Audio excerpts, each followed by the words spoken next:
آپ نے چٹھی لکھ کے مور لگا کے حضرت مسلم بن عقیل کو دے دی اور ان کو رخصت کر دیا۔ حضرت مسلم بن عقیل کے دو بیٹے حضرت محمد اور حضرت ابراہیم بھی تیار ہو گئے۔ وہ کہنے لگے ابا ہمیں چھوڑ کر نہ جائیے بلکہ اپنے ساتھ لے جائیے۔ حضرت مسلم نے اپنے بچوں کا دل توڑنا گوارا نہ کیا اور اپنے چھوٹے چھوٹے بچوں کو بھی ساتھ لے لیا۔ وہ مکہ مکرمہ سے مدینہ منورہ آئے، وہاں اپنے عزیزوں سے مل کر چلے اور کوفے میں پہنچ گئے۔ کوفے میں ایک شخص تھا جس کا نام تھا مختار بن عبیدہ سقفی، وہ محب اہل بیت تھا۔ ان کے گھر میں حضرت مسلم اترے۔ جس وقت کوفے والوں کو خبر لگی کہ حضرت مسلم امام حسین کے نائب بن کر آئے ہیں تو اہل کوفہ نے جوک در جوک آ کر بیعت کرنی شروع کر دی، یہاں تک کہ 40,000 آدمیوں نے بیعت کر لی اور اس قدر عقیدت و محبت کا مظاہرہ کیا کہ حضرت مسلم بڑے متاثر ہوئے۔ آگے پیچھے پھرتے تھے، دن رات دعوتیں ہوتی تھی، ہاتھ چومتے تھے، جوتیاں چومتے تھے اور بڑی عقیدت و محبت کا جو مظاہرہ کیا تو حضرت مسلم بڑے متاثر ہوئے کہ یہ لوگ تو امام پاک کے بڑے ہی عاشق ہیں، بڑے ہی چاہنے والے ہیں، تو اب میں آیا ہوں، جب امام آئیں گے تو پھر ان کی عقیدت و محبت کا کیا عالم ہوگا۔ حضرت مسلم نے متاثر ہو کر سارے حالات امام حسین کو لکھ دیے کہ 40,000 نے بیعت کر لی ہے، میرے آگے پیچھے پھر رہے ہیں، بڑی میری خدمت کر رہے ہیں اور ان کے دلوں میں آپ کی بے پناہ محبت ہے، تو آپ میرے خط کو دیکھتے ہی تشریف لے آئیے، یہاں کے حالات بڑے تسلی بخش ہیں۔ حضرت مسلم نے امام حسین کو چٹھی لکھ دی، ادھر قاصد چٹھی لے کر روانہ ہو گیا اور ادھر دیکھو قضاء و قدر کے احکام جو نافذ ہو چکے تھے وہ کیا رنگ دکھاتے ہیں۔ چند یزیدی بھی کوفے میں رہتے تھے جو یزید کے حامی تھے، انہوں نے جب یہ دیکھا کہ امام مسلم امام حسین کے نائب بن کر آئے ہیں اور 40,000 آدمی نے بیعت کر لی ہے تو انہوں نے یزید کو اطلاع کر دی۔ انہوں نے یزید کو یہ اطلاع کی کہ اے یزید تو خواب غفلت میں ہے، تو غفلت کی نیند سو رہا ہے اور یہاں تیرے خلاف کوفے میں وہ محاذ بن رہا ہے جس محاذ کو توڑنا پھر تیری قوت و طاقت سے باہر ہوگا، اور تجھے کچھ خبر ہی نہیں ہے۔ 40,000 آدمی تیرے خلاف بیعت کر چکا ہے اور ابھی لوگ کر رہے ہیں، اگر یہی صورت رہی تو یہاں سے وہ طوفان اور سیلاب اٹھے گا جو تلکے کی طرح تجھے بہا کر لے جائے گا، تو جس طرح بھی تجھ سے ہو سکے اس محاذ کو توڑ۔ جس وقت یزید کو معلوم ہوا تو وہ بڑا پریشان ہوا، اس کو جب اپنا اقتدار خطرے میں نظر آیا تو آپ جانتے ہیں کہ اقتدار بڑی چیز ہوتی ہے، کوئی شخص جلدی کے لیے اپنا اقتدار اور اپنا مقام چھوڑنے کے واسطے تیار نہیں ہوتا۔ کوئی ہے ایسا جو تخت کو، کرسی کو، اقتدار کو چھوڑ دے؟ جتنی اس سے جو بھی اس سے ہو سکتا ہے وہ کرتا ہے کہ یہ اقتدار، یہ تخت اور یہ کرسی میرے پاس رہ جائے۔ تو یزید کو بھی جب اپنا اقتدار خطرے میں نظر آیا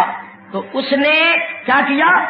کہ نعمان بن بشیر جو کوفے کے گورنر تھے اور جنہوں نے حضرت امام مسلم کے خلاف کچھ نہیں کیا تھا ان کو تو معزول کر دیا اور ان کی جگہ ابن زیاد جس کا نام تھا عبید اللہ اور بڑا جابر اور بڑا سخت قسم کا آدمی تھا اور بصرے کا گورنر تھا اس کو مقرر کر دیا اور اس کو لکھا کہ تو بس بصرے کا بھی گورنر ہے اور میں تجھے کوفے کا بھی گورنر بناتا ہوں اور تو فوراً کوفے پہنچ اور میرے خلاف جو وہاں محاذ قائم ہو رہا ہے اس محاذ کو جس طرح بھی تجھ سے ہو سکے توڑ، اور اس معاملے میں تجھے تمام اختیارات ہیں، جو قدم بھی تجھے اٹھانا پڑے جس طرح بھی ہو سکے اس محاذ کو توڑ اور حالات کو ہموار اور برابر کر۔ یہ ابن زیاد یزید کی طرف سے اختیارات عام لے کر کوفے میں آیا۔ یہ کس طرح آیا یہ ایک بڑی لمبی تفصیل ہے، میں موٹے موٹے واقعات کر رہا ہوں کیونکہ کئی مقامات پر یہ تذکرہ ہو چکا۔ جس وقت وہ کوفے میں آیا تو کوفے میں آ کر سب سے پہلا کام اس نے یہ کیا کہ جتنے بڑے بڑے سردار حضرت مسلم کے ساتھ تھے اور جنہوں نے حضرت مسلم کی بیعت کی تھی ان سب کو اس نے گرفتار کر لیا اور گرفتار کر کے کوفے کے دارالعمارت کے اندر نظر بند کر دیا۔ اب جناب والا تمام سرداروں کی گرفتاری کی خبر بجلی کی طرح کوفے میں پھیلی اور سب لوگ حیران و پریشان ہو گئے، خوف و ہراس پھیل گیا کہ اب کیا ہوگا، بڑے بڑے سردار تو پکڑے جا رہے ہیں، پکڑے گئے۔ اور ابن زیاد اب حضرت امام مسلم کی گرفتاری کی تدبیریں سوچ رہا تھا کہ اب حضرت مسلم کو کیسے گرفتار کیا جائے۔ تو جب حضرت مسلم نے یہ دیکھا کہ بڑے بڑے سردار گرفتار ہو چکے ہیں اور اب میری گرفتاری کی بھی تدبیریں ہو رہی ہیں